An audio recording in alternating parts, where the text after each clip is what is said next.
साथ जिंदा जला दिया जाता था। ये यहाँ का कल्चर था, यहाँ की तहसील थी।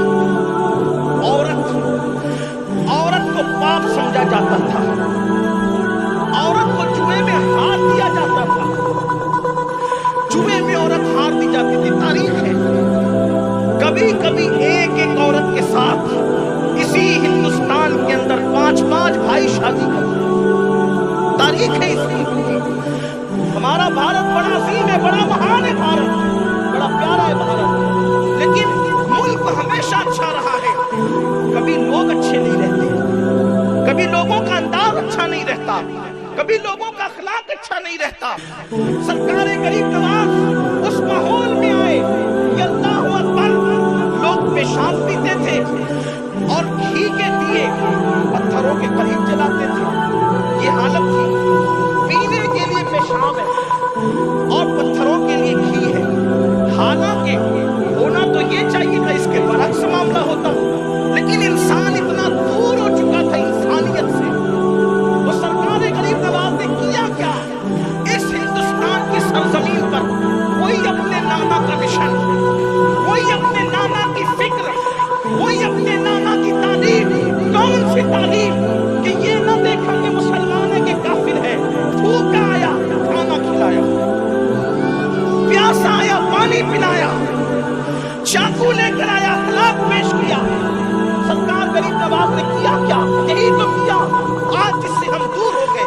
गरीब नवाज का नारा तो है, गरीब नवाज का किरदार हमारे पास नहीं है, गरीब नवाज की मोहब्बतें हमारे पास नहीं है। एक मजहबी पंडित जो है वो आता है और गरीब नवाज से कहता है मैं आपसे मुनाजरा करना चाहता हूँ। आप जानते हैं जब कोई किसी से मुनाजरे के लिए आता है तो वो अंदाज कितना बदल जाता है, तेवर कितने बदल जाते हैं। लेकिन वारे अली के बेटे नबी के लाल तेरी अजमतों पे कुर्बान आने वाला आके कहता है कि मैं मुनाजरा करना चाहता हूँ आपके मजहब के खिलाफ। आपने फरमाया आए कहाँ से हो? उसने इलाके का नाम बताया, फरमाया बहुत दूर से आए हैं आप, बहुत थके हुए भी होंगे, बहुत भूखे भी होंगे, पहले खाना खा के आराम कर लो, बातें तो होती रहेगी। पहले खाना खा के आराम कर लो, बातें तो होती रहेगी। वल्लाह आखिर उन बातों में क्या तासीर थी? वो मुनाजरा करना भूल गया, हाथों में हाथ दे करके इस्लाम कबूल कर लेता। ये सरकार गरीब नवाज रज़ी अल्लाह ताला की जिंदगी है। आइए उनके अखलाक में से उनकी जिंदगी का एक बात पेश करके अपनी गुफ्तगू की तरफ आना चाहता हूँ, जल्दी से आना चाहता हूँ। अल्लाह अल्लाह, एक मरतबा का वाकया है कि हिंदुस्तान में अजमेर शरीफ जो शहर है उसका बादशाह पृथ्वीराज, जिसे राय बतौरा भी कहते हैं, उसको बड़ी तकलीफ थी। देखिए अहले हक से, अहले इख्तिदार को बहुत तकलीफ है, क्योंकि उनको पता होता है कि जो काम तलवारें नहीं कर सकती वो अहले हक का किरदार। बड़ी तकलीफ होती है इख्तिदार वालों को अहले हक से, बहुत तकलीफ में रहते, बहुत परेशान। यजीद को क्या तकलीफ थी? इमाम हुसैन से। यजीद के पास इख्तिदार था, इमाम हुसैन के पास किरदार था। इख्तिदार उसके पास था, किरदार इनके पास था। सोचो, कत्ल करके भी इज्जत न कमा सका, लेकिन किरदार वाला कत्ल होकर भी ऊंचा रहा। लोग कहते हुसैन का सर नेज़े पे है, हम कहते देख तो सही, काटने वाला नीचे है, कटवाने वाला ऊपर है। किरदार हमेशा ऊपर ले जाता है। इख्तिदार ऊपर ले जाए न ले जाए, किरदार हमेशा ऊपर ले जाता है। इसलिए मुसलमानों ने किरदार की परवाह की है, इख्तिदार की परवाह नहीं की है। हम किरदार की तालीम देते, इख्तिदार को नहीं। दो बात लश्कर के बाद आगे बढ़ेगी। पृथ्वीराज को बड़ी तकलीफ थी, राय बतौरा को। एक जवान को बुलाया और वो राजपूत बहादुर जवान से कहा, ये फकीर ने नाक में दम कर रखा है, हर दिन कोई ना कोई इसके हाथ पर इस्लाम कबूल करता है, इसकी तालीम को सुनता है, इसके करीब हो जाता है। एक काम करो, अगर तुम इसको कत्ल करने में कामयाब हो गए, इसको कत्ल करने में कामयाब हो गए, अपनी आधी सल्तनत तुम्हें दे दूंगा, अपनी आधी हुकूमत तुम्हें दे दूंगा। आधी हुकूमत होनी चाहिए। चंद पैसों के एवज लोग किसी को कत्ल करते हैं, वो तो आधी हुकूमत थी, आधी हुकूमत। और राय बतौरा कोई छोटा मोटा आदमी नहीं था, अखंड भारत का सम्राट था, सम्राट। हिंदुस्तान के राजे महाराजे उसके पास आकर के बात गुजारी करते थे, उसके पास आकर के जो है वो खिराज पेश करते थे, और उसके पास जाकर के जो है वो खिराजे वो वसूल करता था, और वो लोगों से दौलत वसूल करता था। हिंदुस्तान की छोटी छोटी रियासतों के बादशाह उसके बाद गुजार थे, उसके मातहत थे, उसके हाथ के नीचे थे। राय बतौरा ने कहा, आधी हुकूमत तुम्हारी, अगर इस फकीर को कत्ल कर दो। उस शख्स ने खंजर को जहर में बुझाया, और खंजर जहर में बुझाने के बाद उसने कमर में बांधा, और कमर में बांधने के बाद हिंदुस्तान का जो कदीम लिबास है, पुराना लिबास, वो यहाँ से यूं आता है कमर तक, और फिर आकर के वो फैल जाता है घेर की शक्ल। ये मर्द लोग उस जमाने में पहनते थे। अगर आपने पुराने दौर की तस्वीरें देखी होगी हिंदुस्तानी तहजीब की, गंगा जमनी तहजीब की, वो पुरानी, तो आपको वो कपड़े नजर आएंगे। नीचे चुस्ती होती थी और तंग पाजामा, और ऊपर की तरफ वो यहाँ से यूं आकर के घेर में, यानी कमर में अगर कोई चीज, ये बता इसलिए रहा, यही तो बात है।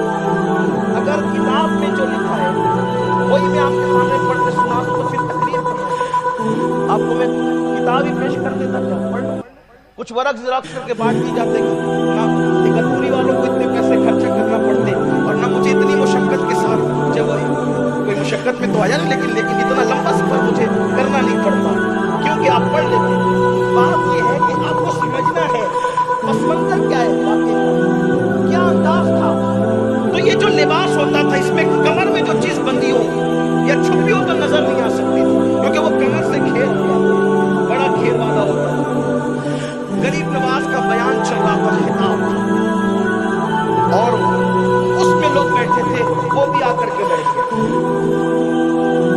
लोग परेशान रहते हैं, आखिर तकरीरों में बोला क्या जाता है, तकरीरों में बोला क्या जाता है, कि लोग सुनते हैं, पागल है, लोग बैठे रहते हैं। लोगों को चाहिए कि आप आगे सुने तो। 1400 साल से लोगों को यही गलत फहमी है कि मुसलमानों की महफिल में बोला क्या जाता है, आप आगे सुने तो क्या बोला जाता है। यही बोला जाता है जो बोल रहा हूं कि इंसान की कदर करें, और जहां गलत बातें सिखाई जाती है वहां जलसे रोड पे नहीं होते, वहां कान कान में बातें होती है। और हमारे यहाँ जलसे कान कान में नहीं होते, हमारे यहाँ जलसे मैदान में होते, क्योंकि हमेशा हक बात मैदान में कही जाती है। जिस बात में झोल होगा वो छुपाई जाती है। हमारे मजहब की कोई बात छुपी हुई नहीं है। अज़ान से लेके नमाज तक, नमाज से लेके किरदार तक, सारी बातें हमारे यहाँ छुपी हुई है। सरकार गरीब नवाज एक दरख्त के नीचे बैठ करके बड़े बयान कर रहे, खिताब फरमा रहे, और कितनी तासीर होगी ना उस जबान में, जिस जबान ने कभी झूठ नहीं बोला, उस जबान में कितनी तासीर होगी जिसने कभी हराम लुक़मा नहीं खाया, उस जबान में कितनी तासीर होगी जिस जबान के पर अल्लाह के जिक्र के सिवा कभी किसी की गिबत नहीं आई, कभी किसी की चुगली नहीं, कभी किसी के साथ हसद के जुमले नहीं, कभी गाली गलौच नहीं। कैसी को पाकीज़ा और पाक ज़बान थी। आप खिताब फरमा रहे थे, वहाँ अल्फाज की हेरा फेरी नहीं थी, वहाँ दीवाना और खिताबाना रंग नहीं था, बल्कि वहाँ दुर्वेशाना और फकीराना अल्लाह का रंगली में अंदाज था। गुफ्तगू हो रही थी, लोगों की सिस्कियाँ बन रही थी, लोगों की जिंदगियाँ तब्दील हो रही थी। ऐसे में गुफ्तगू होती रही, लोग सुनते रहे, अपनी मुराद पाते रहे और जाते रहे। जब महफिल खत्म हो गई, लोग मिल मिल करके जाने लगे। सरकार गरीब नवाज ने उस शख्स से जो कमर में खंजर छुपा करके आया था, आपने उसकी तरफ से रुख फेर कर दूसरों की तरफ मुखातब होकर कहा कि भाई जो जिस मकसद के लिए आया था सबका मकसद पूरा हो गया। अब अगर किसी का कोई मकसद बाकी हो तो मकसद भी पूरा कर ले, इसलिए कि हर बंदा महफिल में तकरीर सुनने तो नहीं आता ना। कुछ कमर में खंजर लेकर आते हैं, कुछ दिल में खंजर लेकर आते हैं, कुछ आंखों में खंजर लेकर आते हैं। मकसद पूरा कर लो जिसको करना है। लोगों ने बातें की, बात खत्म हो गई। फिर जब देर और दूसरी कुछ लोग और खत्म हो गए और चले गए, सरकार गरीब नवाज ने फिर سے مخاطب ہو گئے. میں کہہ رہا ہوں کہ سب کے مقاصد پورے ہو گئے. جو مراد لے کے آیا تھا اس کی مراد پوری ہوگی. آپ بھی اپنی مراد پوری کر لیں. انداز دیکھیں گفتگو. اگر کوئی مجھے گالی دینے آیا یا کوئی مجھے قتل کرنے آیا یا کوئی مجھے مارنے آیا یا کوئی میرے ساتھ بدتمیزی کرنے آیا تو کیا میں یہ جان کر کے اس کا انداز میرے ساتھ کیا ہے, میرا سلوک کیا ہوگا اس کے ساتھ, میرا انداز کیا ہوگا اس کے ساتھ. میرے بھائی اگر مجمع میں کوئی ناخن پہ پیر رکھ دے تو آدمی کا چہرہ بگڑ جاتا ہے اور وہاں خنجر کمر میں باندھ کر کے لایا ہے. لیکن سرکار غریب نواز فرما رہے ہیں سب کی مرادیں پوری ہو گئی, اپنی مراد پوری کر لو. اس نے کہا مہاراج میں کون سی مراد لے کر کے آیا؟ فرمایا تم اچھی طرح جانتے ہو کیا لے کر کے آئے ہو. میں تو آپ کا بیان سننے آیا, آپ کتنی اچھی بات کرتے ہیں, میں آپ کی باتیں سننے آیا. فرمایا اچھا بیان سننے کے لیے آتے ہیں تو کمر میں خنجر باندھ کر آتے ہیں. بیان سننے آتے ہیں تو کمر میں خنجر باندھ کر آتے ہیں. اس نے کہا کمر میں خنجر تو ہندوستان والوں کی ایک رواج ہے اور راجپوتوں کا انداز ہے کہ ہم کمر میں خنجر باندھتے ہیں, تو میں نے کمر میں خنجر باندھ دیا تو کون سا جرم ہوگا؟ اچھا خنجر باندھنا اگر ہندوستان والوں کے یہاں رسم و رواج ہے تو بادشاہ کے محل میں جا کر کسی کی جان پر آدھی سلطنت کا سودا کرنا یہ بھی ہندوستان والوں کا رواج ہے کہ اس فقیر کو قتل کر کے آدھی سلطنت کمائیں گے, یہ بھی ہندوستان والوں کا رواج ہے. اللہ اکبر. اس نے سوچا کہ یہ گفتگو تو بادشاہ کے اور میرے درمیان ہے اور کسی کو نہیں پتا تھی یہ فقیر درخت کے نیچے بیٹھ کر کے میرے کمر کا خنجر بھی جانتا ہے, محل کی بات بھی جانتا ہے, میرے دل کے جذبات بھی جانتا ہے. اس نے خنجر سامنے رکھا اور کہا کہ مجھے معاف کرنا اور آپ کسی کو حکم دے کہ وہ مجھے قتل کر دے. میں بہت مہان بڑی عظیم انسان کو قتل کرنے کے ارادے سے ہو رہا تھا, اب میری سزا یہ ہے کہ مجھے قتل کر دیا جائے. سرکار غریب نواز نے فرمایا واللہ ہم مارنے نہیں آئے ہیں, ہم لوگوں کو زندگیاں دینے کے لیے آئے ہیں, ہم لوگوں کو جلانے آئے ہیں. یاد رکھنا آج کے بعد ایسی غلطی نہ کرنا, جاؤ یہاں سے, میں نے تمہیں معاف کیا. اس نے قدم پکڑ لیے, چرنوں میں گر گیا, کہا کہ ایسا مہان آدمی جو جان کے دشمنوں کو معاف کرتا ہو اب اس کو چھوڑ کے کہاں جاؤں گا. میں بھی آپ کے ہاتھوں پہ کلمہ پڑھ کے مسلمان ہونا چاہتا ہوں. سرکار غریب نواز نے اس کو ایمان کی دولت عطا کی اور اس کے بعد پھر فرمایا مانگ کیا مانگتا ہے, آج مانگ لے مجھ سے کیا مانگتا ہے. اس نے غریب نواز سے مانگا, بڑا ہوشیار نکلا. اس نے غریب نواز سے کہا جب اسلام قبول نہیں کیا تھا تو مجھے پتا تھا کہ آپ کے یہاں لوگ سال میں ایک مرتبہ حج کو جاتے ہیں, کعبے کی حج کے. میری تمنا یہ ہے کہ میں زندگی میں 40 مرتبہ حج کروں. اتنا ہوشیار ہے, حج نہیں مانگا صرف بلکہ لمبی عمر بھی مانگی, کیونکہ حج روز روز تھوڑی ہوگا. جتنے حج ہوں گے اتنے سال پڑیں گے. اس نے کہا کہ میں 40 حج کرنا چاہتا ہوں اور پھر تمنا یہ ہے جب 40ویں حج کے لیے جاؤں تو پھر لوٹ کر نہیں آؤں, مکے ہی میں میرا وصال ہو جائے. سرکار غریب نواز نے فرمایا جا مجھے یہ بھی عطا. یہ تھے تبلیغ کے اصول, دعوت کے اصول, لوگوں کو اپنا بنانے کے اصول. اور اس سلسلے کی ایک آخری کڑی سرکار غریب نواز کس طرح لوگوں کے ساتھ پیش آتے تھے, بالخصوص وہ طبقہ جو پچھڑا ہوا, جسے لوگ بیکورڈ سمجھ کر اس کو اپنے پاس بٹھاتے نہیں. وہ لوگ جن کا سماج میں کوئی مقام ہی نہیں ہے. دیکھو حضور علیہ السلام, پہلے حضور کی زندگی کا ایک واقعہ پیش کرتا. جب میرے آقا علیہ السلام نے اعلان نبوت کیا تو جو 7 لوگ مسلمان ہوئے تھے پہلے 7, سب سے پہلے ماں خدیجہ, عورتوں میں, مردوں میں سیدنا ابوبکر صدیق, غلاموں میں سیدنا زید بن حارثہ, چھوٹی عمر کے لوگوں میں مولا کائنات, اور پھر حضرت سیدنا بلال, حضرت صہیب رومی. یہ وہ لوگ تھے جو شروع دن کے مسلمان, ابتدائی دنوں کے مسلمان. اسی میں حضرت عمار بن یاسر, حضرت یاسر, حضرت سمیہ, حضرت زنیرہ, یہ لوگ سب اول دن کے, یعنی کہ اعلان حضور پہ وحی آئی یا اسلام آ گیا. بظاہر اسلام تو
کہ کسی کی آنکھ میں کبھی آنسو نہیں دیکھ سکتے تھے، کسی کو کبھی بے چین نہیں دیکھ سکتے تھے۔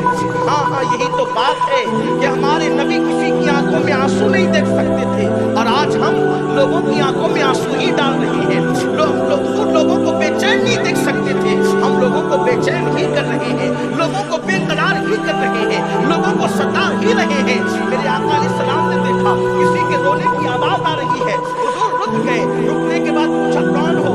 بلال، کیوں رو رہے ہو؟ کہا کہ بخار ہے اور میں بیٹھ بھی نہیں سکتا، میں نے کھانا بھی نہیں کھایا ہے، میرے مالک نے مجھ پہ اتنا کام لاد دیا ہے کہ اب میں اتنا کام نہیں کر سکتا، لیکن جب وہ صبح کو آئے گا اور وہ دیکھے گا کہ میں نے کام نہیں کیا تو مجھ پر چابک برسائے گا، میری بیماری کا، میری فاقہ کشی کا خیال نہیں کرے گا۔ میرے آقا علیہ السلام نے فرمایا جاؤ تم سو جاؤ۔ انہوں نے کہا اگر میں سو جاؤں گا اے اجنبی جوان، اگر میں سو جاؤں گا تو پھر میرا کام کون کرے گا؟ اللہ کے حبیب علیہ السلام نے فرمایا تیرا کام آج کی رات میں کروں گا، اور اس کے بعد پوری رات بلال کے حصے کا کام مصطفیٰ جان رحمت کرتے رہے، میرے آقا پوری رات کام کرتے رہے، اور صبح کو جانے لگے تو فرمایا کہ اچھا میں چلتا ہوں، میں کل پھر آؤں گا اور تمہارے حصے کا کام کر دوں گا، اور جب ضرورت پڑے مجھے بلا لیا کرنا، میں تمہاری مدد کے لیے حاضر ہوں۔ بلال نے پوچھا یہاں تو لوگ ننگے ہو کے کعبے کا طواف کرتے ہیں، یہاں تو لوگوں میں انسانیت نہیں ہے، یہاں کے لوگوں کے اندر کسی سے ہمدردی نہیں ہے، کسی سے پیار نہیں ہے، یہاں کے انسان پرندوں سے بدتر ہے، اس تاریکی کے اندر آخر یہ آفتاب کہاں سے، یہ مہتاب کہاں سے، کون ہے آپ کا نام کیا ہے؟ میرے آقا نے فرمایا مجھے کو محمد ابن عبداللہ کہتے ہیں، میں بنو ہاشم سے ہوں، جب ضرورت پڑے مجھے بلا لیا کرنا۔ اللہ اکبر، اب جب بلال کو ضرورت پڑتی بلال یاد کر دیتے اور آقا ان کی مدد فرما دیتے، لیکن ایک دن کسی نے بلال سے کہا بلال پتہ ہے مکے میں کیا ہنگامہ ہوا؟ بلال نے پوچھا کیا ہنگامہ ہوا؟ ایک بندہ کہتا ہے کہ وہ اللہ کا رسول ہے، کہا کہتا کون ہے؟ تو کہا کہ وہ محمد نام کے۔ بلال نے کہا واللہ جو غلاموں کے ساتھ اتنا اچھا سلوک کرتا ہو وہ کبھی اللہ کے معاملے میں جھوٹ نہیں بول سکتا۔ بلال کلمہ پڑھ کے مسلمان ہو گئے، کچھ سنے بغیر، کوئی اسٹڈی کیے بغیر، یہ کیا چیز تھی؟ غلاموں کے ساتھ اللہ کے رسول۔ اب آئیے دیکھیں سیدنا غریب نواز، ایک کسان غریب نواز کے پاس ہے، غریب نواز کے پاس ایک کسان، اور آ کر کے کہتا ہے وہ کسان کہ سرکار بادشاہ نے میری زمین پہ ٹیکس سے زیادہ لگا دیا، میں ٹیکس نہیں دے سکتا، اور مجھے پتا چلا ہے کہ بادشاہ آپ کے مرید کم بھی ہے۔ جو دلی کا بادشاہ ہے اس کا نام تھا شمس الدین التمش، دلی کا بادشاہ اس وقت کون تھا؟ شمس الدین التمش، معمولی آدمی نہیں، جس کی کبھی تہجد نہیں چھوٹی، جس کی عصر کی پہلے کی سنتیں غیر موقعہ نہیں چھوڑی، جس نے ماں بہن بیٹی بیوی 4 عورتوں کے علاوہ 5ویں کسی عورت پر جان بوجھ کر نظر نہیں ڈالی، اسے کہتے ہیں کوئی معمولی آدمی نہیں ہے۔ آیا کسان غریب نواز کے پاس، اب کہتا ہے کہ دلی کے بادشاہ نے ٹیکس لگا دیا مجھ پر، میں بھر نہیں سکتا۔ غریب نواز نے فرمایا ہم تیرے ساتھ دلی تک چلیں گے، ہم تیرے ساتھ۔ آپ یہ نہیں سمجھے کہ میں یہ واقعہ کوئی گڑھ کے لایا، آپ یہ نہیں سمجھے کہ کسانوں پہ مصیبت آئی ہے تو میں یہ بات لے کے آیا، ایسی بات نہیں ہے۔ میں نے برسوں پہلے بھی اس واقعے کو بیان، میری تقریروں میں آپ دیکھ سکتے ہیں، اس کا مطلب گرے پڑے لوگوں کے ہمارے پاس کوئی آتا ہے نا، جیسے مثال کے طور پہ میرے پاس کوئی آتا ہے، اس لیے کہ سب سے گرے پڑے لوگ برے تو سب سے کوئی آگے یہ مسئلہ ہے ہمارا، اللہ آپ کا مسئلہ حل کر دے، اللہ مسئلہ حل کر دے، وہ تو یہ مسجد میں بیٹھ کے بھی کر سکتا تھا، اللہ میرا مسئلہ حل کر دے، آپ کے پاس کیوں ہے؟ اور کچھ زیادہ جتن کریں، کوئی تعویذ دے دے، اللہ مسئلہ حل کر دے۔ میرے عزیز، صرف دعا اور تعویذ سے مسئلے حل نہیں ہوتے۔ ہمارے نبی کسی کے مسئلے کے لیے کسی کے ساتھ کسی کے گھر تک گئے، ہمارے اولیاء کسی کے مسئلے کو حل کرنے کے لیے اجمیر مقدس سے دلی تک کا سفر کر رہے تھے۔ ہم بھی اپنے سورسز کا استعمال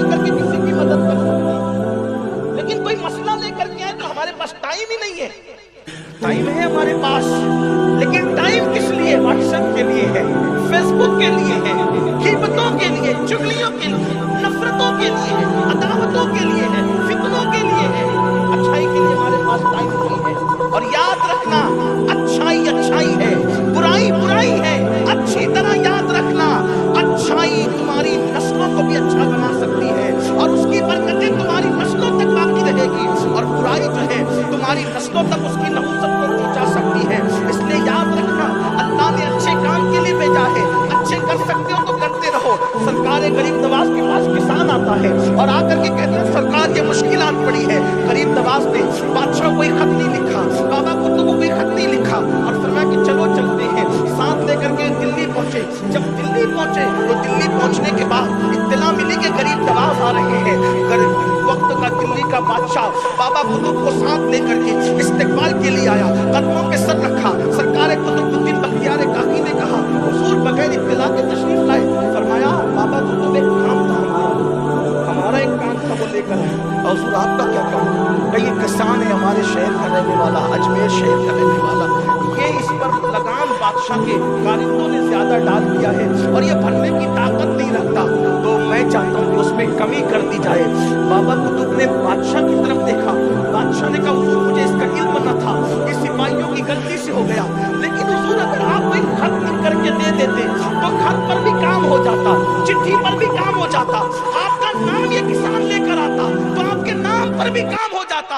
आपने फरमाया मैं जानता हूँ चिट्ठी पर भी काम हो सकता था, खत पर भी काम हो सकता था, मेरे